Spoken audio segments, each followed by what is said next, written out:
Mesdames, Messieurs, bonsoir. La rédaction d'Antenne 2 vient d'envoyer un message à Jacques Fouroux pour toute l'équipe de France. Good luck. Elle n'aura pas besoin seulement de chance, il lui faudra du punch, de la cohésion et du courage, car demain la bataille de Twickenham sera vraiment terrible. Les Français ont bien battu l'autre jour les Gallois au Parc des Princes, mais les Anglais cette année c'est autre chose. Et alors sur leur terrain? Twickenham, dans la banlieue de Londres. Plus qu'un stade. Pour l'Angleterre du rugby, c'est un temple. On y jouera demain à guichet fermé. Les Anglais, fiers d'avoir retrouvé une grande équipe, se sont arrachés toutes les places. Il y aura donc 77 000 spectateurs à Twickenham pour ce match Angleterre-France qui prend déjà l'allure d'une finale. Nous avons beaucoup d'espoir. Moi, je suis un supporter enthousiaste et nous espérons beaucoup que nous verrons une équipe qui, peut-être, l'espoir gagne toujours, gagnera le championnat. Mais la France, je l'ai vu, ils sont épatants aussi. Surtout, Bastia, Reeve et Scrella, ils sont épatants. Le petit Fouroux, le général, il est comme Napoléon, n'est-ce pas? il est aussi épatant. L'équipe d'Angleterre, la voici, avec à sa tête le capitaine Roger Utley, hier, à l'entraînement, sur le stade des Harlequins. Elle est invaincue depuis le début du tournoi, cette équipe d'Angleterre. Contre l'Écosse, elle a étonné, contre l'Irlande, elle a confirmé, contre la France, elle doit s'imposer. Pour tenir tête au pack français que l'on compare en Angleterre à une horde sauvage, les sélectionneurs anglais ont fait appel à des joueurs efficaces mais anonymes. Des joueurs de devoir, comme on dit en rugby. Des joueurs qui savent souffrir pour la collectivité. Conséquence, une brillante individualité comme Andy Ripley se retrouve sur le banc des remplaçants. Mais il a confiance dans cette équipe d'Angleterre qui joue sans lui. Cette saison, il y a un bon esprit. Il y avait un très bon capitaine qui s'appelle Utley. Malheureusement, il joue dans la même place que moi, mais il est un très bon joueur. Roger Utley n'est pourtant pas un tendre. Mais le capitaine de l'équipe d'Angleterre avoue aujourd'hui que le pack français lui fait peur. Il ne faudrait pas que le match se transforme en partie de rollerball, a-t-il déclaré dans un journal anglais. Reste le temps. Il risque de jouer un rôle déterminant dans le déroulement de ce match. La pelouse de Twickenham a la réputation d'être la meilleure du monde, mais attention. Je pense que si le temps est humide, comme en ce moment, l'Angleterre a une grande chance de gagner. Si la pelouse est sèche, alors la France a une chance de l'emporter. Mais de toute façon, ce qui m'importe, c'est de voir un très bon match.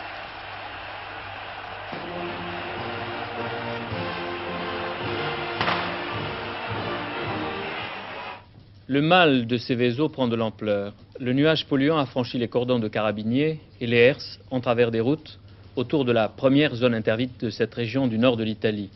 Certains enfants ont des maladies de peau, d'autres des nouveau-nés, des malformations encore inexpliquées.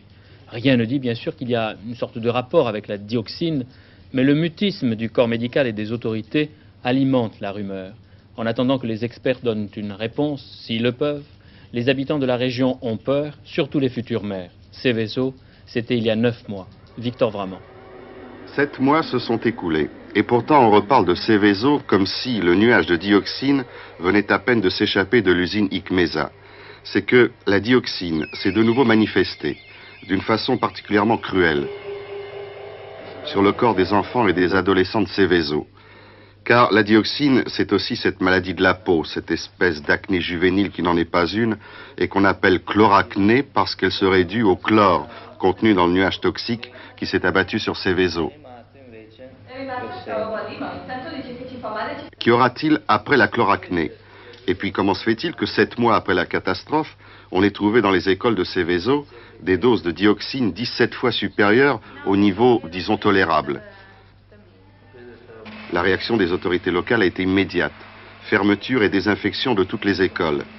Mais il faut bien préciser désinfection et non pas décontamination, puisque personne n'a encore trouvé le moyen de détruire complètement la dioxine. Pourquoi n'a-t-on pas décelé la dioxine plus tôt? Qui est responsable? Le maire de Seveso se cache derrière les autorités régionales. La région semble dire « voyez le gouvernement ». Et le gouvernement met en cause la fatalité. Pourquoi pas? Il est vrai que la dioxine est aussi imprévisible et désarmante qu'une fatalité.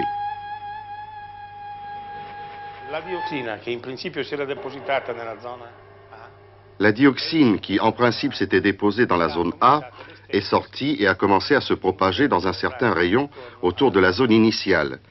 Nous sommes en train de faire des prélèvements sur le terrain et nous avons des résultats déconcertants. La dioxine ne s'est pas propagée de façon uniforme, mais de façon désordonnée. Les habitants de Seveso ont peur, comme on peut avoir peur de quelque chose qu'on ne connaît pas. Les premiers enfants de la dioxine sont nés dans des conditions normales, c'est vrai.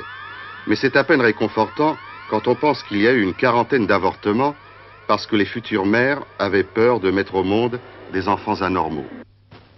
J'ajoute que les experts français que j'ai consultés cet après-midi recommandent une certaine prudence avant tout jugement définitif.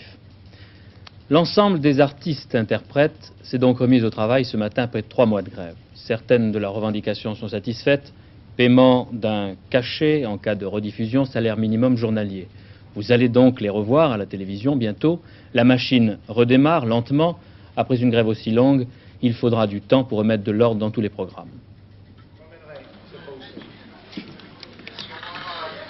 Après un désert de 92 jours sur les plateaux, les projecteurs se sont rallumés aujourd'hui dans les studios 11, 12 ou 13 des buts de Chaumont.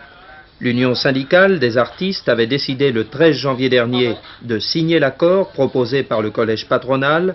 Le syndicat français des artistes interprètes, lui, avait maintenu son mouvement. C'est en songeant à la fois à notre emploi et aux produits que nous devons offrir aux téléspectateurs que nous avions pris cette décision, puisque depuis des années nous étions en discussion et que jamais nous n'obtenions de satisfaction. Cette grève a duré unitaire jusqu'au 13 janvier où le syndicat minoritaire a signé un accord avec le collège patronal. À partir de ce moment-là, la grève a été plus dure pour nous, nous l'avons poursuivie et aidés aussi par la grève des réalisateurs, nous avons pu pendant ce temps marquer plusieurs points qui nous permettent aujourd'hui de reprendre le travail, car les discussions sur la convention collective vont s'engager, étaient sur le point de s'engager entre le collège patronal et le syndicat minoritaire qui avait signé l'accord du 13 janvier. Les tournages vont donc reprendre. 51 productions avaient été interrompues en novembre, certaines ont dû être annulées. C'est maintenant l'heure des bilans. Le coût de cette grève est élevé, notamment pour la Société française de production. Rien que pour la SFP, la grève a coûté de l'ordre de 2 milliards de centimes jusqu'au 31 décembre et depuis le 31 décembre au moins une somme équivalente. Je sais bien qu'il faudrait pouvoir, dès maintenant, ce qui est impossible, déduire ce qui pourra être repris, qui avait été arrêté et qui sera réinséré dans les futures productions en remplacement. Antenne 2 et TF1 se sont engagés à commander, diffuser 260 heures de dramatique et séries pour cette année. Vous en avez pour votre part, Société française de production, 125 à produire. Est-ce que vous pensez pouvoir faire face à vos engagements? 125 à produire, mais déjà commandées. J'espère que les heures seront encore plus nombreuses. Mais effectivement, ça ne va pas être simple. Ça ne va pas être simple, mais nous espérons bien pouvoir satisfaire la demande de telle façon que l'antenne se trouve approvisionner normalement, conformément au plan programme. Pas de répercussions prévues sur les programmes. Selon Jean-Charles Edlin, la Société française de production va reprendre le tournage de 22 dramatiques, 6 immédiatement, 6 autres la semaine prochaine.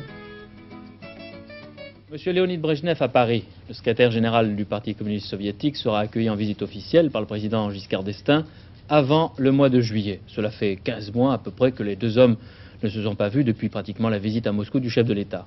L'ambassadeur d'Union soviétique à Paris, M. Tchervonenko, s'est rendu à l'Élysée cet après-midi pour annoncer la nouvelle au président de la République. C'est lui-même qui avait demandé le rendez-vous. 1 heure d'entretien à l'Élysée pour 4 pages d'une lettre signée Léonid Brejnev, secrétaire général du Parti communiste. Le message que l'ambassadeur soviétique, M. Tchervonenko, a remis au président de la République est jugé encourageant pour l'avenir des relations entre Paris et Moscou.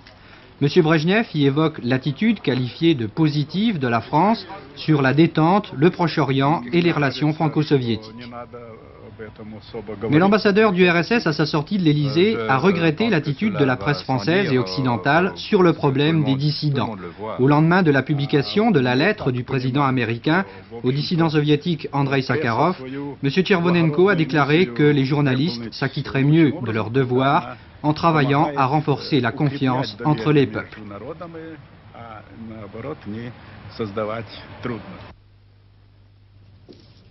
Parce que les soviétiques ont l'impression qu'une sorte de campagne a été déclenchée contre eux dans ces pays occidentaux, Et il y a à la protestation de Moscou, d'accusation d'ingérence de M. Jimmy Carter dans la politique américaine, une réaction du département d'État. Pierre Alain? Oui, à l'instant, le département d'État américain vient de rejeter ces accusations des soviétiques d'ingérence dans les affaires de Moscou. Un porte-parole du ministère des Affaires étrangères américain a déclaré « À nos yeux, le problème du respect des droits de l'homme dépasse les frontières nationales. C'est un principe inscrit dans les documents internationaux. » Washington fait bien sûr allusion aux accords d'Helsinki. Y aurait-il un risque de tension internationale? Nous verrons. En tout cas, M. Carter confirme, lui, sa volonté de moraliser, à sa façon, la politique internationale. Il l'a montré, par exemple, en expulsant un haut fonctionnaire chilien soupçonné d'avoir pratiqué des tortures. C'est peut-être aussi au nom de cette éthique que Jimmy Carter vient de faire annuler la vente à Israël de bombes à concussion, que les Américains considèrent eux-mêmes comme des engins sales. Ces bombes, très sophistiquées, libèrent une sorte de nuage explosif et incendiaire. Elles tuent les êtres vivants par étouffement et détruisent toutes les constructions. Elles ont été expérimentées au Vietnam.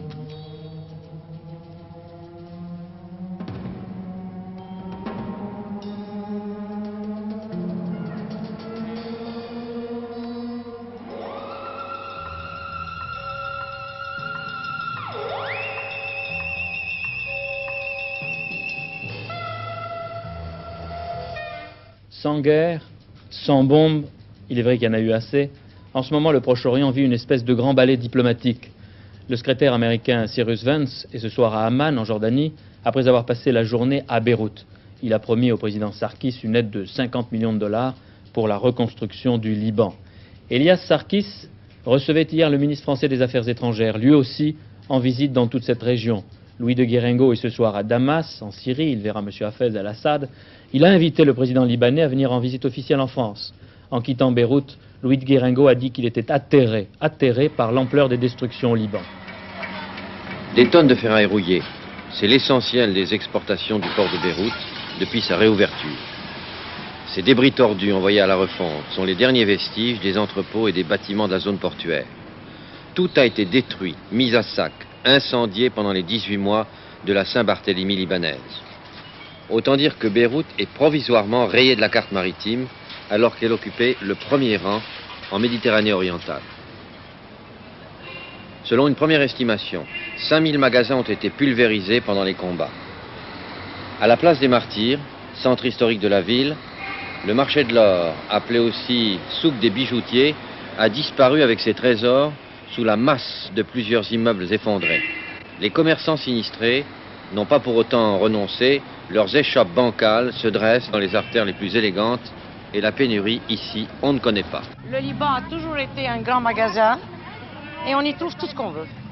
Absolument tout ce qu'on veut. Ça a beaucoup augmenté, les prix. Les prix ont tous doublé. Des loyers, la nourriture, les vêtements, enfin, les mazoutes, le pétrole, enfin tout y est.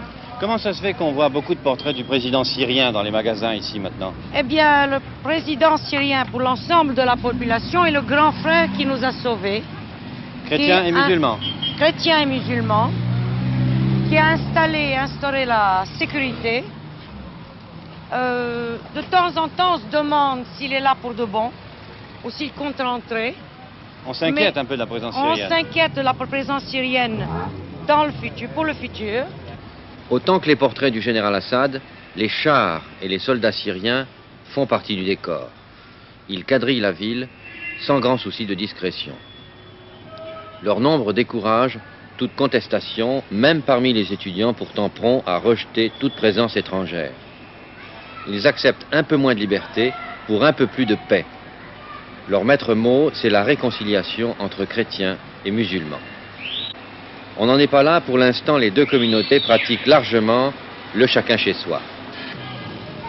Vivre séparés, non, mais nier le fait qu'il y ait une séparation, il y a la séparation. C'est difficile aussi de se retrouver après ces 18 mois passés comme si de rien n'était, mais je pense que petit à petit, la normale prévaudra. C'est-à-dire que les rapports se rétabliront? Oui, se rétabliront, avec le temps. Il faudra beaucoup de temps. Il faudra du temps. Il y a déjà quelques points privilégiés de rencontres et d'échanges. Nous sommes ici au carrefour du musée. Pendant les 2 ans de la guerre civile, c'était l'un des secteurs les plus dangereux entre le quartier chrétien et le quartier musulman de Beyrouth. Aucune voiture ne s'y risquait en raison des tireurs qui étaient embusqués dans tous les immeubles. Aujourd'hui, le carrefour est tout à fait embouteillé et les petits marchands de 4 saisons se sont installés sur tous les trottoirs de la place. Décidément, à Beyrouth, la guerre est bien loin. Nous retrouvons très bientôt Jacques Abouchar qui est en train de faire lui aussi une tournée au Proche-Orient. Vous avez finalement jusqu'au 3 mars minuit au lieu du lundi 28 février pour adresser vos déclarations de revenus aux inspecteurs des impôts qui les attendent. Vous bénéficiez d'un sursis ou d'un délai de 3 jours. Le président Giscard d'Estaing a donné ce matin le coup d'envoi de la préparation du budget 78. La consigne du président à M. Raymond Barre, Premier ministre, présenter et exécuter un budget en équilibre. Fini donc pour l'État les délices du crédit. Mais pour les contribuables, eh bien, il leur faudra attendre l'été prochain pour savoir de combien leurs impôts vont augmenter. Pour eux, un seul espoir, que le Premier ministre parvienne effectivement à redresser la barre de la sécurité sociale et les comptes des entreprises nationales les plus déficitaires. Comme la plupart des candidats aux élections municipales dans le pays, les partants dans la bataille pour la mairie de Paris se battent sur des terrains qu'ils ont choisis. Chaque camp digère tel ou tel coup de l'adversaire et prépare sa réplique. Dans la majorité, c'est la réponse de M. Jacques Chirac à l'initiative de Michel Dornano hier, qui est attendue. Michel Dornano ayant lancé un double défi à la gauche et au président du RPR en décidant de se présenter dans le 18e arrondissement à l'invitation de M. Chinault. L'élément nouveau et très surprenant de la journée pour beaucoup, c'est un sondage François Rifop qui remet en quelque sorte en cause bien des idées sur la percée de M. Jacques Chirac dans cette compétition pour le fauteuil de maire de Paris. Chirac et Dornano sont, selon la formule assez heureuse de François, au botte-à-botte, à égalité. Quand on interroge les électeurs parisiens sur l'image de l'un et de l'autre, eh bien ils se retrouvent pratiquement au même niveau. Dans cette bataille politique, l'événement c'est cela, car tout est ouvert ce soir. Et nous sommes pourtant, Alain Duhamel, à une semaine à peine de la clôture des inscriptions. Oui, ce qui est frappant, si vous voulez, c'est que la gauche à Paris s'est installée dans l'unité, alors que la majorité s'est installée apparemment dans la compétition.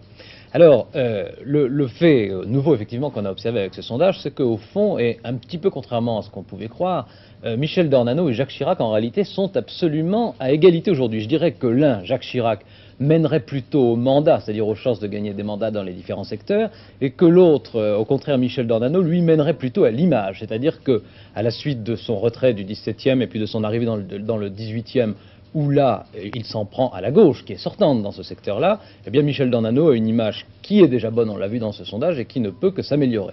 C'est un avantage, mais il faut dire aussi que la gauche est menaçante. Oui, justement, la dureté de cette compétition donne des points en quelque sorte à l'opposition. Alors est-ce qu'il y a des chances de compromis? Est-ce qu'on va voir apparaître un troisième homme, une sorte de réconciliateur, si c'est possible encore? Écoutez, normalement, Jacques Chirac et Michel Dornano sont bien partis l'un et l'autre. Cela étant, il y a un troisième homme, qui est un troisième homme possible, parce que c'est un conciliateur né, et qui est le président Edgar Faure. Alors, il ne m'a pas fait de confidence, mais cela dit, on peut penser qu'il se laisserait faire une douce violence si on le lui proposait. Après tout, il en a le profil, parce qu'il est plutôt apparenté au RPR, mais qu'en même temps, c'est un homme de conciliation, il est président de l'Assemblée, puis c'est un homme de stature internationale, enfin, c'est quelqu'un d'important. La seule chose, c'est qu'en vérité, la décision ne lui appartient pas tellement à lui, qu'en réalité à Jacques Chirac. Parce que pour qu'il vienne, comme jamais il ne voudra le faire si Jacques Chirac s'y refuse, pour qu'il vienne, il faudrait que Jacques Chirac soit d'accord. Et Jacques Chirac peut accepter? Écoutez, c'est trop tôt pour le savoir. Je pense que c'est quelque chose qu'on saura au début de la semaine prochaine. De toute façon, tout ça n'est pas encore officiel. Ce sont des intentions qu'on prête aux uns et aux autres. Je crois qu'on ne peut pas en dire plus ce soir. Naturellement, il y a des conséquences politiques pour aujourd'hui et pour demain.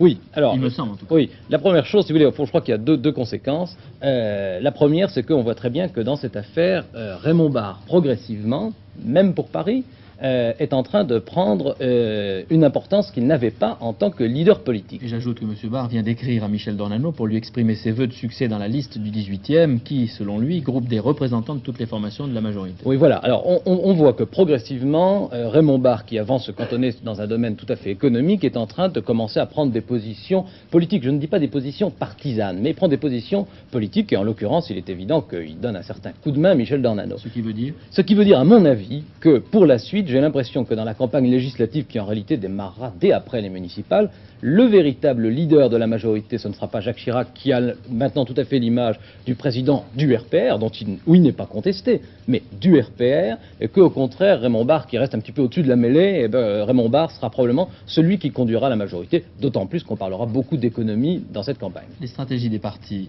ont-elles des effets sur l'évolution et l'échiquier dans ce pays? Oui, alors il y a une chose, je crois, qu'on n'a pas assez relevée, parce que naturellement, il y avait compétition interne aussi bien à l'intérieur de la gauche qu'à l'intérieur de la majorité, et qui tout de même qu'on assiste en ce moment à l'achèvement de ce qu'on appelle la bipolarisation, c'est-à-dire de deux grandes coalitions. Vous n'allez pas trop vite? Écoutez, non, je ne crois pas, parce que, au fond, aux élections de 1965, dans les villes de plus de 30 000 habitants, qui sont les villes avec une loi électorale spécifique, et puis qui sont les villes, au fond, où l'élection est politique, eh bien, en 1965, il y avait 40% de cas de deux coalitions comme ça, avec union de la gauche. Aux élections suivantes municipales, en 71, il y en avait 60%. Cette fois-ci, il y en aura plus de 90%. Et ça a un sens politique. Ça signifie qu'après les présidentielles, puis les législatives, c'est au niveau des municipales que la bipolarisation est descendue. Et vous savez, Alain Duhamel, comment en campagne, on est en train de vivre et de préparer ces municipales. Un des grands slogans employés par les candidats, la participation. Certes, ce n'est pas une idée nouvelle, mais des communes ont commencé à l'appliquer, parfois avec des arrière-pensées ou des succès inégaux, toujours avec conviction. Cette idée d'associer les citoyens à la marche de toutes les institutions communales n'est pas assez répandue, mais elle dépasse les modes. Elle se présente sous des formes différentes. Vous verrez bientôt l'exemple de Viroflay, ce soir, Hérouville, dans la banlieue de Caen. Participation, un mot gaulien sans aucun doute, prononcé pour la première fois en 1947 à Strasbourg, repris en 1966, De Gaulle encore. Participation, c'est une manière de gérer, donc, qui aujourd'hui appartient à tous. Participer à la gestion, c'est avec les habitants d'un village ou d'une ville, imaginer, se rencontrer, ensuite construire ou administrer. La mort et la vie entre l'église et la mairie se croisent encore dans l'ancien Hérouville. Mais les maisons d'hier sont maintenant cernées par des bataillons serrés d'immeubles modernes.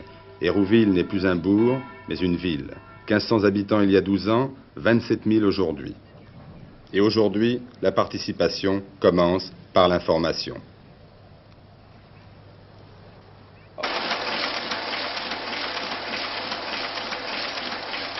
Et ainsi, l'association des habitants aux décisions de la commune, c'est d'abord un bulletin municipal qu'on retrouve dans les boîtes à lettres et surtout dans les centres d'accueil, comme celui-ci, installé à l'intérieur du supermarché. D'être un relais entre les habitants et la mairie. Donc c'est un lieu où les habitants viennent demander des renseignements, viennent faire part de certains souhaits, et nous, l'hôtesse, assure le relais entre les autres services de la mairie. Donc nous transmettons, nous répondons dans la mesure où nous avons les renseignements immédiatement. Sinon, on demande les renseignements et nous retransmettons aux demandeurs.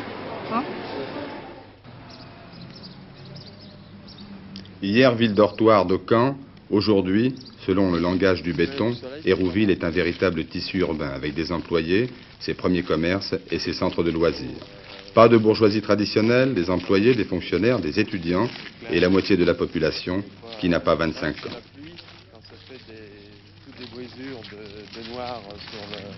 Sur le béton. Ici, la bannière de la municipalité est celle du programme commun. Socialistes et communistes sont aux affaires depuis 6 ans.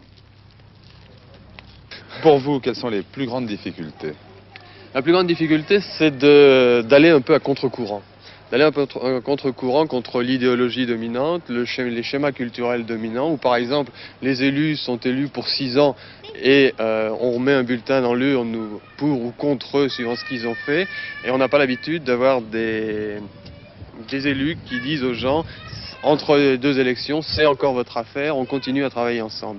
Votre escalier va être pris entre deux murs. Sur ce terrain encore dénudé, une école va être construite. Parents d'élèves, professeurs et conseillers municipaux se retrouvent autour de l'architecte.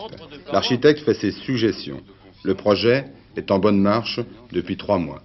L'architecte n'impose pas ses plans. Il va les modifier grâce aux remarques de ses interlocuteurs. Ceux qui utilisent et ceux qui, en tant comme de l'art, conçoivent, c'est justement le travail qu'on fait. J'en suis à ma 3e, et à chaque fois on franchit un stade nouveau. Et je dois dire que c'est la première fois où il y a véritablement un contact enseignant-architecte, si vous voulez. Quant à la gestion proprement dite de cette future école, elle sera assurée par un tiers d'usagers, un tiers des personnels de service, le dernier tiers étant laissé à la municipalité. Restent les inconvénients. Cette concertation permanente demande plus de temps avant de parvenir aux réalisations, des retards de 3 ou 4 mois ne sont pas rares, mais elle coûte aussi plus cher à la communauté.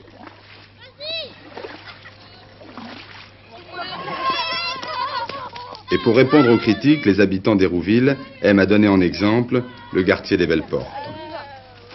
Suggestions et dessins naïfs sont à la base de ce terrain de jeu où les enfants du quartier peuvent venir jouer chaque jour.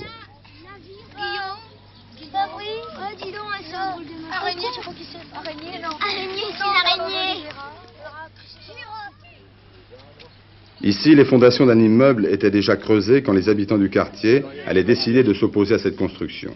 Le but, installer à la place de l'immeuble une aire de jeu.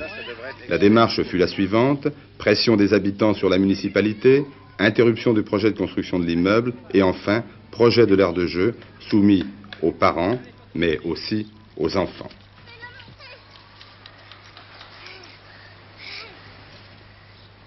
Le pari a été gagné jusqu'ici et il y a d'autres réalisations de ce type à Hérouville, où l'on peut dire, comme pour d'autres villes, participation égale responsabilité du citoyen.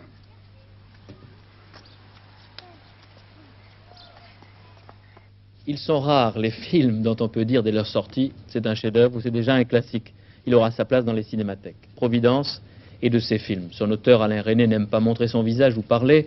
Il est vrai que son œuvre est assez forte d'elle-même. Après Hiroshima, Nuit et brouillard, Marienbad, Providence confirme et enrichit véritablement sa création. Certes, ce n'est pas le cinéaste encore d'un vaste public, c'est dommage, mais Alain Resnais est un des plus grands réalisateurs français vivants. Providence, pour analyser ce chef-d'œuvre, je vous ai invité, Jean-François Sick, vous faites partie des consultants de la rédaction d'Antenne 2. Oui, c'est pour moi un très grand chef-d'œuvre. C'est un poème, le poème de la création, parce que on a devant nous un homme qui est à la fin de sa vie, mais qui ne cesse pas d'être créateur. Il est mourant et pourtant il continue de créer. Il a fait 2 enfants, il y a un bâtard, il y a son fils légitime. Ce sont des enfants qui sont falots par rapport à lui. C'est peut-être un peu de sa faute d'ailleurs, parce qu'il a une trop forte personnalité et il est écrasant. Et il est aussi très égocentriste, comme tous les créateurs, je crois qu'il faut le dire. Mais alors on assiste là à la création en tant que telle, dans la nuit qui se passe pendant les 2 tiers du film. C'est un poème noir d'ailleurs, quelque chose de très dur. Et il vit sa mort, mais il vit sa mort, il lutte contre sa mort en voulant créer, continuer à créer des personnages, et il veut recréer un peu sa femme qui s'est suicidée, ses propres enfants, qu'il voudrait autres, au fond, qu'il ne les a fait. L'imagination et la réalité se retrouvent et se côtoient en permanence. Constamment. Est-ce qu'on peut dire que Clive, l'écrivain et le principal personnage, n'est pas tendre pour sa famille, dont on ne sait plus si elle ressemble à ce qu'il voit d'elle? Nous le verrons dans un instant. Il est à la fois celui qui est en train de créer de nouveau sa famille et en même temps celui dont sa famille ne dépend plus, lui qui est écrivain. Scenes, exhibitions. I myself possess nothing with such tenacity that I cannot bear its loss. On the other hand, I cannot lose with such equanimity that I will not have my say. Do you think we should look upon this occasion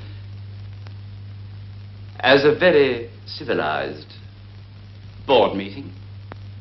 You obviously have no intention of hearing the truth from anyone.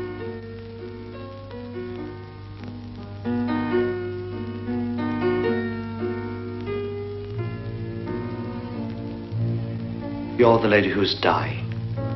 Isn't the boy refreshingly direct? I gather that his mind is in outer space for most of the time. So when it returns to us, it has all the uneasy candor of a cosmic scale of values. Yes, I'm the lady who's dying.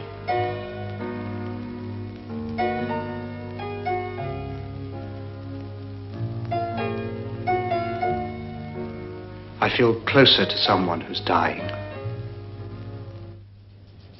Un long voyage au bout d'une vie, la fin ressemble à une défaite ou à un salut, Jean-François Sick? Ce n'est pas une défaite, c'est une création qui se continue. Il a disposé de tant et tant de personnages et il veut encore en créer, il veut toujours en créer. Alors, il y a cette lumière de la 3e partie du film qui est éblouissante, qui est extraordinaire d'un bout à l'autre. Je crois qu'il y a quand même une naissance à travers le film lui-même, que l'on sent. Il sort de sa nuit. Un film difficile, impossible pour un grand public? Non, non, non, non. On a toujours peur devant Alain Resnais. On se dit ça va être cérébral, mais pas du tout. C'est instinctif, c'est vivant. Il faut entrer dedans et c'est très facile. Il y a d'ailleurs un monde fou qui y va et on peut en être très très heureux. Providence d'Alain Resnais. La météo, Elisabeth.